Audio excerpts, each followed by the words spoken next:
So my car voltage goes up to above 15 volts, and I figure out that's the alternator regulator inside problem, so I try to replace it.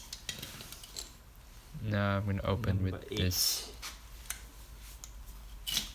see what inside, if I am able to replace it, because the whole thing just relates on the regulator.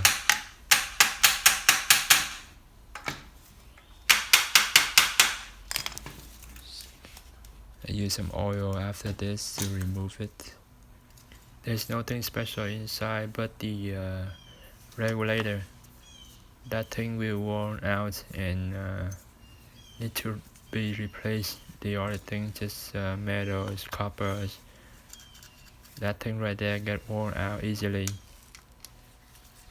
So I kept trying to remove everything I can. I found this online for only for $35. So I could not unsolder this left free soldering unless I have tool can go up to 1000 degree. So I stop my try right here and go to the auto shop and buy a new one. If you have tool, you can try to open this and put a new one in and save a lot of money. Just 35 compared to 300. Okay, that's it guys. Good luck.